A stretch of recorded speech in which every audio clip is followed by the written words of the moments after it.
বাংলাদেশের দুজন অসাধারণ নিবেদন একটি উল্লেখযোগ্য প্রযোজনা। তারা বিভিন্ন জায়গায় বিভিন্ন ভারতবর্ষের বিভিন্ন জায়গায় অভিনয় করে থাকে এবং বিভিন্ন জায়গায় তারা পুরস্কৃত হয়েছে। আমাদের এখানেও তারা আমাদের কাছে সাড়া দিয়ে তারা এসেছে, তাদেরকে আমাদের অভিনন্দন। সর্বশেষ নাটক পরিবেশন করবে লোকায়ত কাল ব্যথা। এই নাটকটি রচনা করেছেন অমিতা ভট্টাচার্য, পরিবেশনায় আছেন লোকায়ত শিল্পীবৃন্দ। নাটকটি পরিচালনা করছেন অশোক চক্রবর্তী, আবহ কিশোর মিশ্র। অভিনয়ে আছেন শঙ্কর ভট্টাচার্য, সুরজিৎ ব্যানার্জি, সুভা মুখোপাধ্যায়, জয়দেব মুখার্জি ও অশোক চক্রবর্তী। আমরা আসুন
ডক্টর চন্দন মিশ্রকে দেওয়ার জন্যে প্রথমে উত্তরীয় পরিয়ে ডক্টর চন্দন মিশ্রকে আমরা বরণ করে নিচ্ছি, সম্বর্ধনা দিচ্ছি।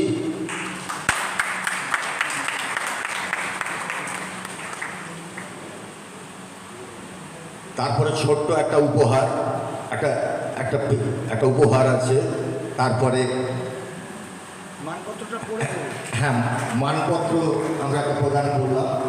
মানপত্রটা আমি একটু দেখে পড়ে দেবো কী লেখা আছে। এরপরে হচ্ছে একটা উপহার আছে, এই উপহারটা দাও পরে বাড়ি। উপহার এবং মিষ্টি, উপহার এবং মিষ্টি এইটা আমরা দিলাম।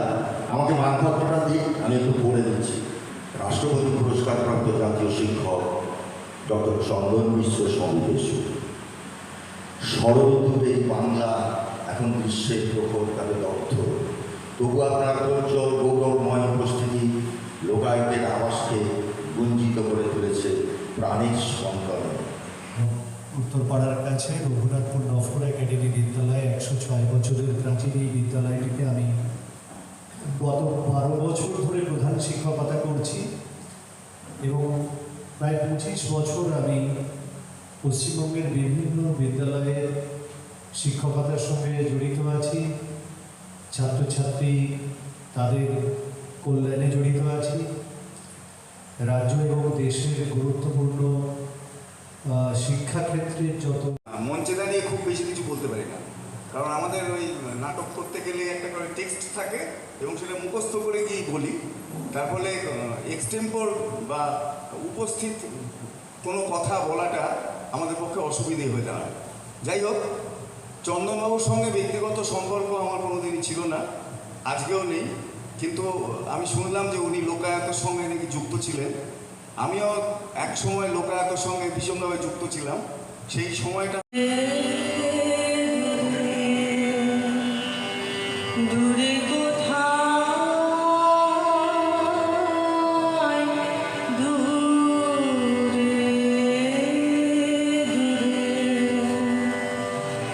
আমার মন বেড়ায় ঘুরে ঘুরে। দুজনেই এমন কাছের মানুষ আমার। প্রথম হচ্ছে শিবঙ্কর চক্রবর্তী, 20 বছর ধরে একসঙ্গে নাটক করেছি। লোকায়তর যত সফল প্রযোজনা, সেই প্রযোজনাগুলোর অভিনেতা এবং নাট্যকার হিসেবে শুভঙ্করদা প্রতিদিন লোকায়তর পাশে থেকেছে, এখনও আছে। দ্বিতীয় ডক্টর চন্দন মিশ্র, আমি চন্দন বলেই জেলে ফাঁসি হতো। সেই সময়ের কোনো একদিন কৃষ্ণপক্ষ রাত, গভীর অন্ধকার, ফাঁসির আসামি কৌশিক মৃত্যুর প্রতীক্ষায়। আর কয়েক ঘন্টা পরেই তার ফাঁসি হবে। এই সময় সাধারণত কারোর সাথে দেখা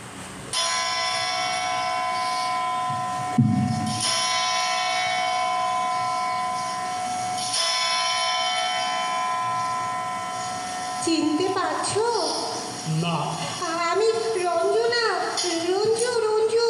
তা হবে, কিন্তু আমি তো আপনাকে আপনি নয়, আমাকে তুমি বলো। আমি কিন্তু সত্যিই চিনতে পারছি না। তোমার নাম কি? আমার নাম হ্যাঁ কৌশিক গুপ্ত। হ্যাঁ, তুমি ঠিক জানো ওইটাই তোমার নাম? নিশ্চয়ই জানি। জীবনের শেষ মুহূর্তে দাঁড়িয়ে মিথ্যে কথা কেনই বা বলবো? আচ্ছা, খঞ্জনা গ্রামে, ওই যে খঞ্জনা গ্রাম, যাওনি কখনো তুমি? খঞ্জনা? হ্যাঁ হ্যাঁ হ্যাঁ। বাহ, ভারী মিষ্টি নাম তো, খঞ্জনা। এমন কথা শাস্ত্রে বলে, আমরা বলি বানপ্রস্থ, যৌবনেতে ভালো চলে।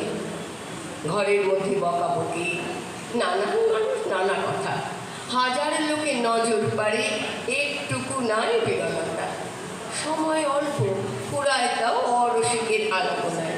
ঘণ্টা ধরে থাকেন তিনি সৎ প্রসঙ্গ আলোচনায়। হতভাগ্য নবীন, হাজার লোকে নজর পারে, একটুকু নাই বেরোনাটা। সময় অল্প, ফুরায় তাও অরসিকের আলোচনায়। ঘণ্টা ধরে থাকেন তিনি সৎ প্রসঙ্গ আলোচনায়। হতভাগ্য নবীন।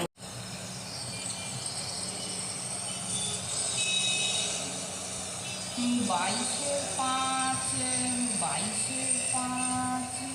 এই তো শান্তি নিকেতন পেয়ে গেছি। কলিং বেলটা কোথায় রে? কলিং বেল ওই তো,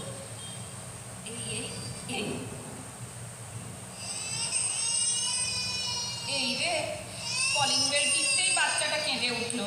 তার মানে আবার শুরু হলো। তোমরা দুজনে ঝগড়া না করে কি থাকতে পারো না? একদিন তোমরা দুজনেই খুন হয়ে পড়ে থাকবে বলে দিলাম। তা কে খুন করবে?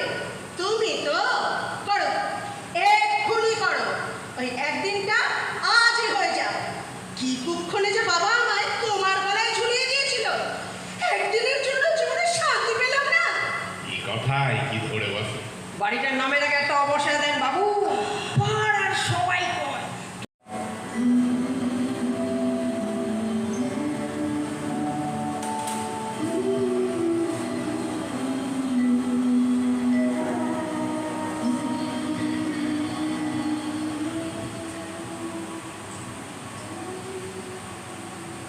আরে দোস্ত, এসে কেবল যাই করছিস?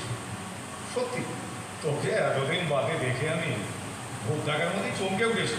কেমন সারপ্রাইজ দিলাম বল! 6 বছর পর হঠাৎ এসে হাজির।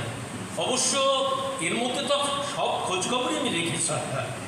আচ্ছা অপু, ছোটবেলার মতো ভুল দেবার অভ্যাসটা এখনো রেখেছিস? না রে, ভুল না, আমি পর বলে যাচ্ছি। তুই মিলিয়ে নে, বছর 5 আগে জ্যাঠামশাই মারা গেছেন। এর মধ্যে তুই 2 বার চাকরি বদলেছিস। গত বছর আমাকে না জানিয়ে চুপি বিয়ে করেছিস। কি বৌদি, ঠিক বলেছি কিনা? বাবু, দেখে আসবে তো, এত তাড়াহুড়ো কি আছে বলো তো? আস্তে আস্তে চা নিয়ে এলে তো চৌকাটে হোঁচট খেতে হতো না। এই শাসন পরে করবি, আগে দেখ হাতটা পুড়েছি কিনা। ওকে বললাম, রিয়াকে আমি কি করে বলি যে ওর পুষ্ট হয়েছে, আর সেই জন্যই ওর গর্ভের সন্তানকে না না না না এ কথা আমি ওকে বলতে পারবো না। কিন্তু গোপন করে এবার রাখবো কতদিন? ও শিক্ষিত নেই। তুমি এত রাত অব্দি বাইরে থাকতে পারো, আর আমি ঘরে জেগে থাকতে পারি না? আমি সব করে বাইরে থাকি, ইয়ারিং চলছে, অফিসের কাজে চাপ হচ্ছে। হঠাৎ করে এবছরটাই পারলো। বিশ্বাস না হলে অফিসে গিয়ে খোঁজ নিয়ে আসতে পারি। বিশ্বাস আমি করি, কিন্তু তুমি আমায় করো না, যে জন্য মিথ্যে বলতে হয়। মিথ্যা আমি তোমায় বলেছি? আমার কুষ্ঠ হয়েছে কথা তুমি আমার কাছে গোপন করেছিলে কেন? বলো কেন করেছিলে? তোমার ভালোর জন্য। আমার ভালোর জন্য? হ্যাঁ, তোমার ভালোর জন্য, যাতে তুমি কোনো মানসিক আঘাত না পাও, ভেঙে না পড়ো। তুমি কি একবারও ভেবেছো দিনের পর দিন তুমি আমার সঙ্গে যে ব্যবস্থা করছো, যে ব্যবহার করছো, তাতে আমি বলবো রিহার্সালে যা ছিল মঞ্চে তার থেকে অনেক ভালো ওরা অভিনয় করেছে। শুধু একটু মাইকের ব্যবহারে একটু গণ্ডগোল ছিল। যাই হোক, আমি পরিচয় করিয়ে দিই সবার সাথে।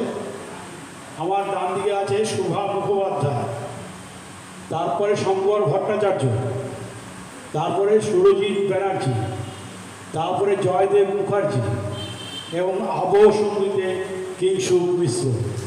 আমি ওদের প্রত্যেককে এবং আজকের এই সমগ্র অনুষ্ঠানটি সঞ্চালনা করেছেন কৌশিক মিশ্র। আমি সকলকে অভিনন্দন শুভেচ্ছা জানাচ্ছি। আগামী দিনের পাথেয় শুভরাত্রি।